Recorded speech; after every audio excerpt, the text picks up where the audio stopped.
Tomcat Insider, bringing you results from week 2 of the 2010 high school football season. The Stone High Tomcats left it all on the field in a disappointing 31-28 loss to the visiting Rebels of George County.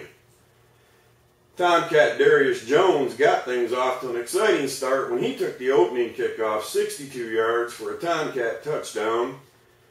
George County wasted no time, however, on the ensuing kickoff. After the ensuing kickoff, they only needed 3 plays to score a touchdown of their own.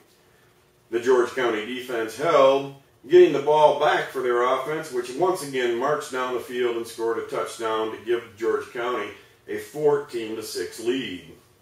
Forrest Proctor added a field goal for a 17-6 lead, and it wasn't until there was 1:48 left in the second quarter that Clinton Hatton pulled off a superb play. Heading around the left end, he sensed the George County defender coming after him, somehow put on a pump fake and managed to get underneath the tackle of the George County defender, found his way back to the right side of the field, and then saw Terrence James in the end zone and hit him for a touchdown. That made the score 17-13, and that was the score going into the half.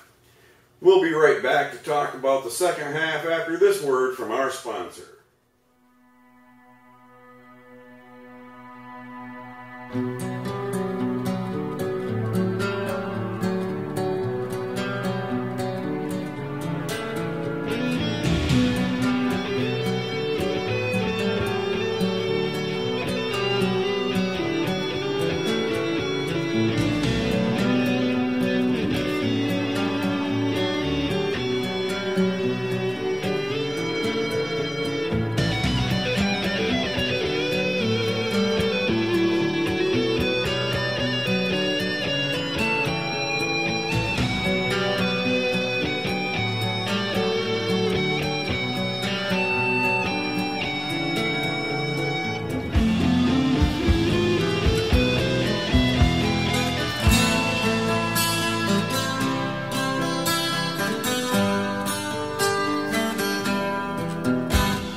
Insider.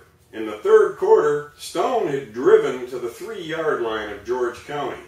On 4 subsequent plays, however, the George County defense held and the ball was turned over on downs. The Stone defense did a pretty magnificent job of its own, forcing George County to punt from the back of its own end zone. It didn't appear to be a very long punt, but unfortunately, D. Arrington was looking upfield and the ball hit him in his thigh. A George County player fell on it, and the Rebels took over at their own 24-yard line. Just a few plays later, quarterback Lewis Maples hit Dre Ellis coming out of the backfield for a 42-yard touchdown and a 24-13 lead. In one moment, we'll come back and discuss the second straight wild fourth quarter of Tomcat football. Hudson Farm Supply at 336 Hall Street in Wiggins is your home for all things farm related. With feed, seed, fertilizer, farm clothing, horse tack, and pet supplies, including wormers and vaccinations, Hudson Farm Supply can meet your needs with a friendly, knowledgeable staff dedicated to the highest levels of customer service. If you have a farm supply related question and the staff at Hudson Farm Supply do not have the answer, they won't rest until they get it. Proud supporters of Tomcat Athletics, Matt Hudson and Joel Miles invite you to stop by Hudson Farm Supply, sit a spell, and rehash this week's game. One lamb fillet, one scratch, and 2 corn. Thank you very much. Come shop with us. We're back with the Tomcat Insider. In the fourth quarter, Storm was driving and had once again gotten inside the George County 5-yard line.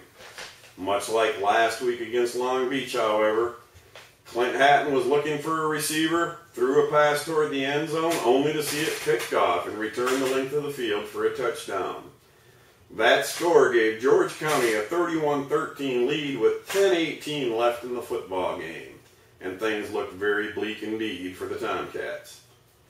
They did mount an incredible comeback.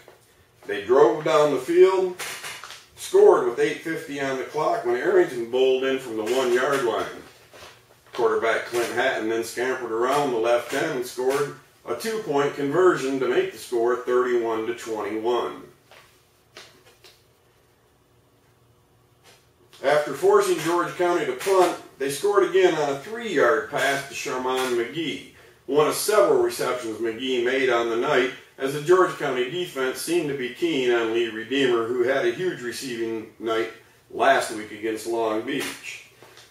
There was only 3:57 left to account, and that accounted for the game's final score. Unable to stop the George County running attack, the Tomcats watched helplessly as the Rebels ran out the clock. We'll come back in a minute to talk about some of the bright spots from the game.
While the Tomcats suffered a tough 31-28 loss, Coach Brian Oakes was proud of the grit with which his players played, trying gamely to come back from an 18-point deficit with just 10:18 on the clock.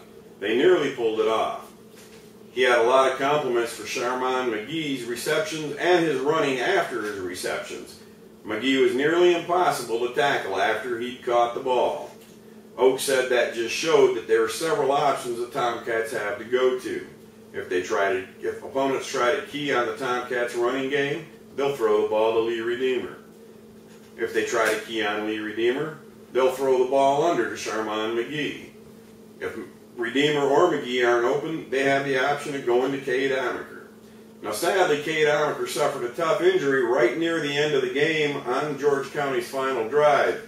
He vaulted a player on the sideline, and when he came down, the film showed that he landed on his left leg and he suffered a great deal of pain.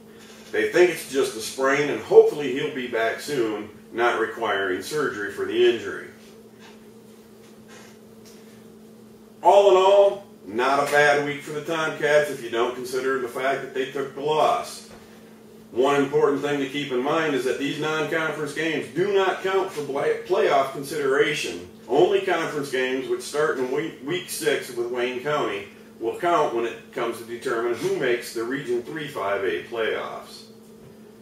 We'll be back next Thursday with a coach's show. We'll have Coach Brian Oakes and Coach Todd Miller in here to talk about the loss to George County and the upcoming game against Harrison Central. Until that time, thank you for tuning in to the Tomcat Insider. See the print story in Wednesday's print edition on September 1st, and we'll look forward to seeing you Thursday at the Coach's Show and next Friday night at A.L. May Memorial Stadium when your Tomcats take on Harrison Central. Thank you.